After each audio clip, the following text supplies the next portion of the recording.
Hello, this is Sharon Lippincott on a fifth interview with British author Ian Mathie. This afternoon we're going to talk about his latest African memoir, Sorcerers and Orange Peels, which is set in a slightly different part of Africa than any of his other books, although it does circle back to the village that he featured in Bride Price and Man in a Mud Hut. So, Ian, welcome and say hello to everybody. Hello, everybody, and thank you for inviting me. Yeah. Now, in all of your books, you do, except Dust of the Danicle, you do mention experiences with sorcerers or witch doctors, as you refer to them sort of interchangeably. But this one has far much more about sorcerers.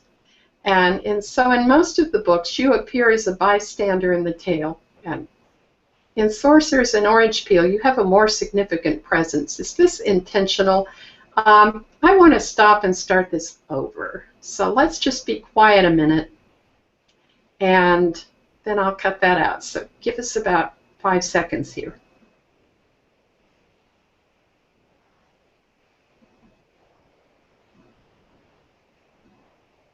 Hello, and welcome to another interview that I, Sharon Lippincott, am doing with Ian Mathie, who has written 5 African memoirs. Today we're going to talk about his latest, the 5th in his series, Sorcerers and Orange Peels. You can watch. Jeez. I'm going to jump off the bridge. This is so bad. So we're going to be able to do outtakes all afternoon. Oh dear.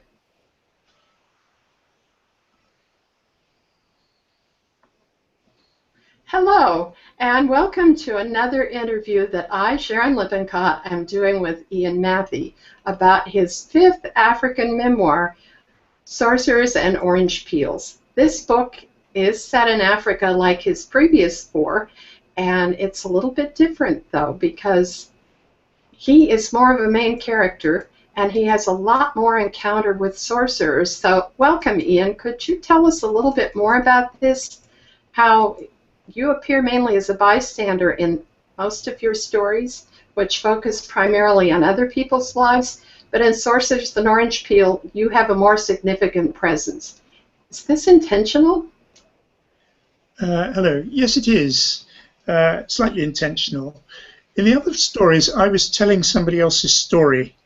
And in this particular one, because there were a number of sorcerers involved, and I was directly involved in most of their activities, or the activities that are involved in this story, I had to include myself a little bit more there.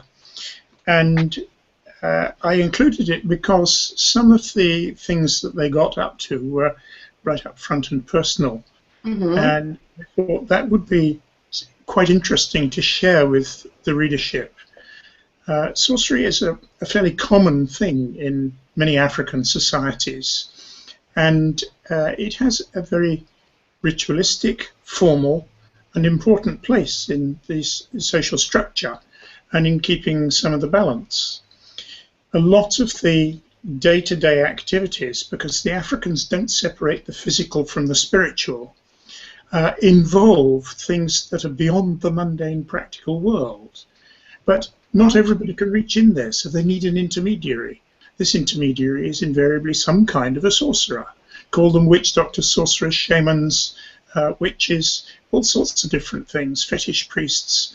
They all fulfill parallel and related functions. And I thought there were enough of them involved that I really ought to relate this particular story. Yes, there were quite a few, and it was fascinating. They are completely beyond everyday life, even more for us than for the Africans. Well, they're not beyond everyday life for the Africans. They are part of everyday life. Okay, they're part of everyday life, but they transcend what the ordinary person is able to do, like you said. So they are set apart in ways. Anyway, sorcerers and some of their activities and practices obviously are a central theme of this book. You've already explained that sorcery really is a central part of life in Africa. Is it always benign, or does it have some more sinister aspects at times? No, it's far from always benign. Some of it can be really quite savage and nasty, depending where you go and which particular society you're dealing with and their approach to it. But in almost all societies, there are darker aspects to sorcery. People will go, if they have a disagreement with somebody, they will go sometimes to a witch doctor or sorcerer and ask them to cast a spell to take it out on the person who's upset them and make their life difficult. They even go to the extent, in some cases, of asking them to cast fatal spells and so on, although comparatively few sorcerers will regularly do this. Most of them have a code of ethics, if you like, that they do stick to, although there's a growing tendency now for those who don't really have the skills of sorcery to creep in and claim the attributes of a sorcerer and to practice some rather devious, nasty things based primarily on their own self-interest. Wouldn't you be afraid that a real sorcerer might get even with them for that? Oh yes, it can indeed happen. And the last thing you want to do is really upset a sorcerer, because he has ways of making your life very uncomfortable and doing things that are rather unpredictable. Also, you encountered some pretty amazing things, and you relate one of these in the very first chapter of the book, where you encounter very strange circumstances that maybe you'd like to explain a little bit more about that. Yeah, I take it you're talking about Inyati here. Yes. I can say his name safely here. I couldn't say it there, which I have explained why in the book. So I'll leave you readers to guess at that and go and read the book to find out. But Inyati was a special kind of sorcerer. He formed a bridge between the living world and the world of the ancestors and the spirits in an unusual way, in that he wasn't there to talk and to convey information back and forth for people. He was there to help those who had reached the end of their mundane mortal lives make the transition into the realm of the ancestors, and to arrive cleanly and without stress and hang-ups that would leave them hanging around as dissatisfied ghosts and spirits that had angst in their souls and therefore would cause problems to society. So in America, we call that function hospice care. Well, in much the same way it was for hospice care. He was there as a catalytic transformer. Interesting. Well, so you had this very strange experience, which people can read the book and find out more about. And I'll tell you, I was on the edge of my seat when I was reading that. I knew, because I know you, that you had lived to tell about it, but it had me wondering how that happened. It was a really strange experience, and when you are one moment faced with a man and the next moment faced with a hyena, there's no mistaking a hyena. They are remarkably savage-looking animals. They are remarkably smelly animals, and at the distance of about 5 or 6 feet, you don't mistake what you're seeing. No. But it most definitely was there, because it left pug marks in the dust and traces of its presence. But then a moment later, when my attention had been distracted and I looked back, it had been replaced by a man. Now, how it was done, I don't know. It was a little piece of the sorcerer's magic. I don't pretend to know how he did it, but I know he did it. Whoa. It was But you had some other very interesting experiences. You were initiated into, how do you say it, the Dago-Atimi tribe? That sounded really harrowing. Did you have any idea what you were in for when you agreed to this ceremony? No, I didn't. I went to Dago-Atimi to help some ladies with a laundry project. They wanted a source of clean water, and since water was what I dealt with, I went to try and help them out over that. But during the process of this, I discovered an old man that I was sitting next to while we were eating, wasn't eating, and it turned out that his hands were so twisted he needed help, so I helped him. And then I gave him some mashed yam that out of my own bowl, because he didn't have it. And one thing led to another. He instructed his daughter to adopt me. Oh. But he thought I would be an asset to his family because I was willing to share my yam with him and feed him and make an old man happy. And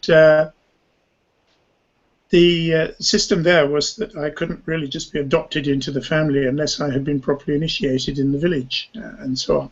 And before I knew it, the witch doctor had been summoned. They'd organized an initiation, and this ceremony had started. The man who was my local guide had whispered a few words in my ear, but I hadn't really been paying proper attention, so no, I wasn't fully aware of what I was letting myself in for, although I should have been wise enough to have realized. Well, it wasn't your first initiation. No, it wasn't the first time. The first time I had any form of initiation in Africa, I was about 4. Oh, so this was just another one. This was about the 4th time I'd been through something like that. And but then, this might have been a little more grueling. And this was significantly more grueling, yes, and it involved the use of 1 or 2 what one can only describe as narcotic substances, and these have rather peculiar effects, as well as the activities of quite a number of other individuals who participated, and they give you a good scrubbing and a good oiling and prepare you. It was a fascinating read. It was a very bizarre experience. And, but not all of the book is about these completely weird, off-the-wall, beyond anything we can generally comprehend experiences. You also had something a little more ordinary where you helped the villagers make use of some wild orange trees and sell the oil of the orange peels for perfume essence. Yes, that's right. So the orange peel part of the name does come into play. Well, the orange peel part of the name is very important because that was the basis of a project that was very important to me and particularly important to the villagers there. There were villages in southwest Mali that I had come across when I broke down, and broke down through my own carelessness, but nevertheless broke down and was stranded for a few days. And this grove of orange trees was completely unexploited because the fruit was unusable. Mm-hmm. But there still had to be some valid use for it. And it was only 1,000 miles further east in the forests of Dahomey that I discovered a potential use for it, where the people there were using orange zest to perfume the soap that they were making. And I thought, well, if they're using that zest for that, it smells nice. Maybe it's got other uses. And eventually a chain of thoughts brought me to the French perfume industry. And a bit of research produced a Frenchman who was interested in obtaining this essence. And I managed to entice somebody out to West Africa and took him out into the bush. That must have been a real experience for him. Well, curiously enough, he treated it as though he was just going to the cafe around the corner in Paris. He seemed to be oblivious to the different environment and so on. And had I known about Asperger's syndrome in those days, I might have attributed it to that, but I'd never heard of it in those days. It's totally focused on perfume and that sort of thing. However, so the chaos of daily life just passed him by. However, we encountered one problem in exploiting this orange essence, and indeed in even going and obtaining it, because nobody would go near the trees and touch them. They believed they were bewitched. And that meant, first of all, I had to somehow get the curse lifted. So that involved other sorcerers, because the local one didn't know how to do it. He confirmed that the trees were bewitched.